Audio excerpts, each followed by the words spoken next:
What's up guys, I'm Alex Danko with BD Outdoors, and today I want to go over how I like to make a yellowtail poke. So the BD team went out a couple days ago and we found a nice kelp patty holding your typical schoolie grade yellowtail. We got a handful of them. Summertime here in San Diego, it's typical to see, those kind of fish on kelp patties. A kelp patty is really just a detached piece of kelp that floats around offshore. Yeah, I mean the fishing, really all you're doing is fly lining sardines, whether it be 20 pound, 30 pound, 40 pound line. Sometimes they're a little line shy, so gotta adjust accordingly. But yeah, like I said, we managed a few nice fish, and today I'm gonna go over how I like to make a yellowtail poke. So we're gonna start by removing the bones and the bloodline from the fish. And take the knife on either side of the bloodline.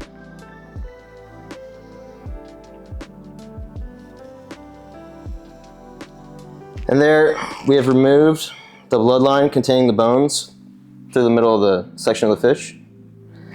And then what we're gonna do is we're gonna make little strips to cube it up into little bite-sized pieces for poke. And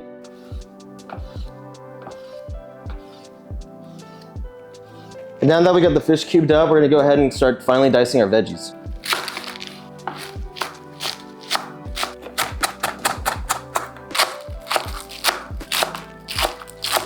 So what we're gonna do now that we got our yellowtail cubed up into little dice-sized pieces, we're gonna take that, we're gonna put it in a mixing bowl, and then we're gonna toss it in the sauce of our choosing.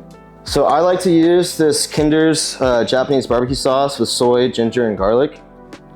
We're gonna do about, for our total sauce mixture, about 40% of that, and then 60% is gonna be toasted sesame oil.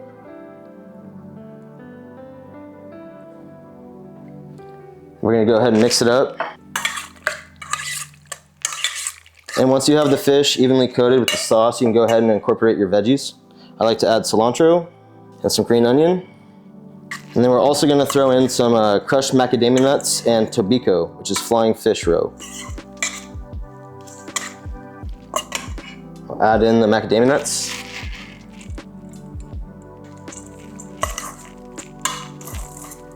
And our tobiko. Mix that up.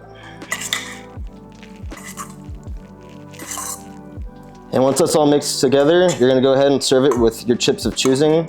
I like taro chips. They pair super nicely with any fresh fish. Pour them in a bowl for serving. So yeah, once you got your poke all mixed together and you got a side of chips to pair it with, you're all set, ready to enjoy it with your friends. Again, this is a super easy dish, really nice and refreshing, light dish to enjoy on a nice, hot summer day. Once you got it all done, enjoy.